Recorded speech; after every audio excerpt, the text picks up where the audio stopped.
200 ఏళ్ల చరిత్ర కలిగిన ఆ స్వామి ఆలయ దర్శనానికి వస్తున్న భక్తులకు ఇబ్బందులు తప్పడం లేదు. ఏటా భక్తులు పెరుగుతూ లక్షల ఆదాయం వస్తున్నప్పటికీ కనీసం వస్తువులు లేక ఇబ్బందులు పడాల్సిన పరిస్థితి నెలకొంది. మల్లలను దర్శించుకోవాలంటే మట్టి రోడ్డుపైన దుమ్ములో 3 కిలోమీటర్ల మేర కాలినడకన గుట్ట మీదకు నడాల్సిందే. అసలు ఆ ఆలయానికి వస్తున్న ఆదాయం గండి కొడుతున్నదెవరు? ఏటేటా లక్షల ఆదాయం వస్తున్న అభివృద్ధికి నోచుకోలేని రెండవ కొమరవెల్లిగా ప్రసిద్ధి చెందిన వేలాల మల్లన్న స్వామి ఆలయంపై ఐ న్యూస్ స్పెషల్ స్టోరీ.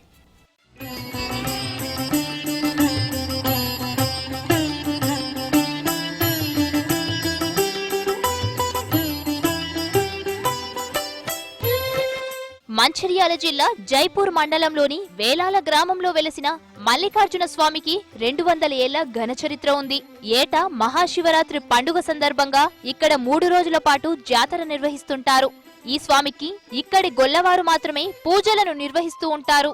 ఉమ్మడి ఆదిలాబాద్, కరీంనగర్, వరంగల్ జిల్లాలతో పాటు మహారాష్ట్ర, ఛత్తీస్గఢ్ రాష్ట్రాల నుంచి లక్షల్లో భక్తులు ఇక్కడికి వస్తుంటారు. భక్తుల తాకిడి అధికంగా ఉన్న ఈ దేవాలయానికి ఆ స్థాయిలో అధికారులు సౌకర్యాలు కల్పించకపోవడంతో ఇబ్బందులు అధికమవుతున్నాయి. మహాశివరాత్రి పర్వదినాన్ని పురస్కరించుకొని ఉమ్మడి ఆదిలాబాద్ లో జరిగే అతిపెద్ద జాతరగా పేరొందిన వేలాల మల్లికార్జున స్వామికి ప్రత్యేక గుర్తింపు ఉంది. ఇక్కడికి వచ్చిన భక్తుల కోరికలు తీర్చి కొంగు బంగారం చేస్తాడని వారి అపార నమ్మకం. కానీ ఆ స్వామిని నమ్మి వచ్చే వారికి ఎండోమెంట్ శాఖ, స్థానిక సహాయకుల నిర్లక్ష్యం, అరకొర సౌకర్యాలతో చుక్కలు చూపిస్తున్నారు. 2017లో 30 లక్షల ఆదాయం, 2018లో 37 లక్షల ఆదాయం, ఇలా ప్రతి ఏటా ఆదాయం పెరిగినా కూడా ఇక్కడ అభివృద్ధి మాత్రం శూన్యంగా ఉంది. ఇలా భక్తుల రూపంలో వస్తున్నాయి కావచ్చు, అదే విధంగా షాప్ల రూపంలో వస్తున్నాయి కావచ్చు, ఇలా బైక్ల పార్కింగ్ల రూపంలో వస్తున్నాయి కావచ్చు. ఈ విధంగా చూసుకున్నట్లయితే ఎన్నో లక్షల రూపాయలు వస్తున్నా కూడా ఇలా ఎండోమెంట్ కేవలం ఇలా దేవుని యొక్క జాతర జరిగినప్పుడే దాని మీద దృష్టి పెడుతున్నారు, తర్వాత దాన్ని మర్చిపోతూ ఉన్నారు.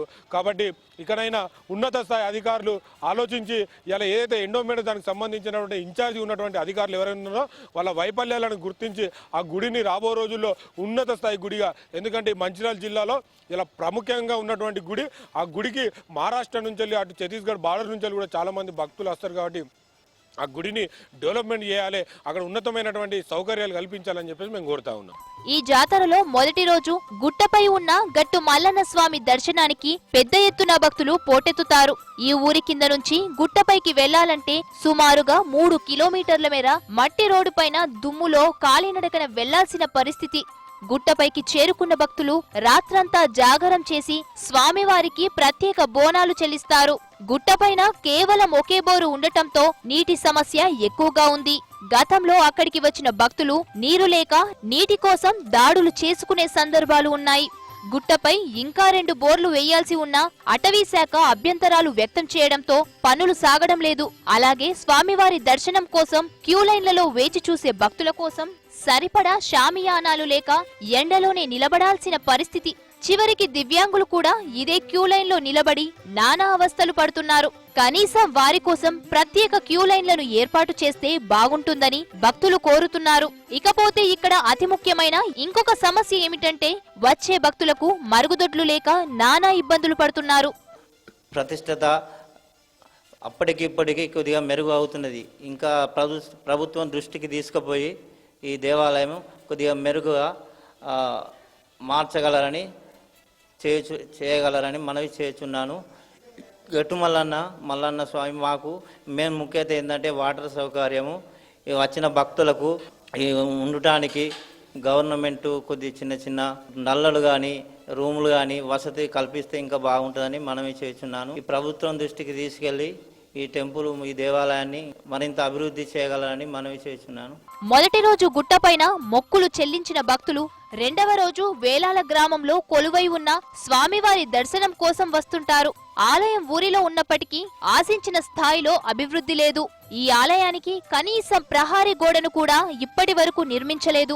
మల్లికార్జున స్వామికి భక్తులు పట్నాలను వేయిస్తూ ఉంటారు. కానీ ఇక్కడ పట్నాలను జరిపించడానికి సరైన వసతులు లేవు. గుడి ముందు ఏర్పాటు చేసిన మండపం కింద భక్తులు పట్నాలను వేయిస్తుంటారు.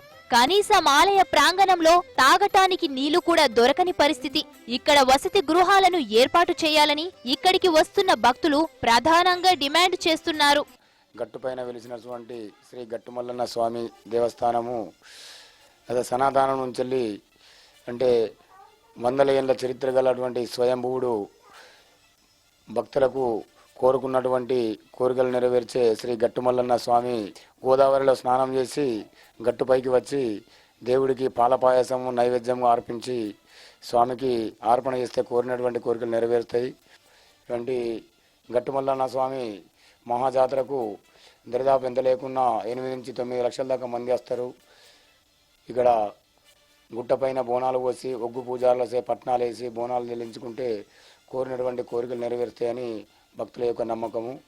ఈ జాతరకు ప్రారంభం వేలం పాటతో పాటు భక్తులు కానుకల రూపంలో లక్షల్లో డబ్బులు వస్తున్నా కనీస వసతులు లేవు. కానీ ఆలయానికి జాతర రూపంలో వస్తున్న ఆదాయం మాత్రం మాయం చేస్తున్నారు.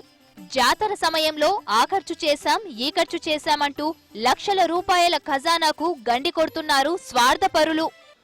వేలాల మల్లికార్జున స్వామి దేవస్థానం చాలా గొప్ప పవిత్రమైన దేవుడు. గట్టు మీద ఉంటాడు, ప్లస్ కింద ఉంటాడు.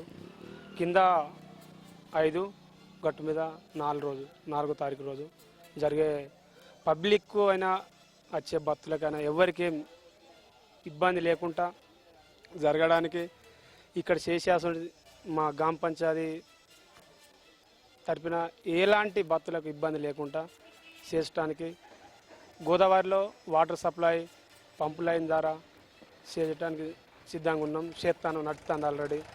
ఇప్పటికైనా పై స్థాయి అధికారులు దృష్టి సారించి ఆలయాభివృద్ధితో పాటు అక్కడికి వచ్చే భక్తులకు అన్ని రకాల సదుపాయాలు కల్పించాలని స్థానికులు కోరుతున్నారు.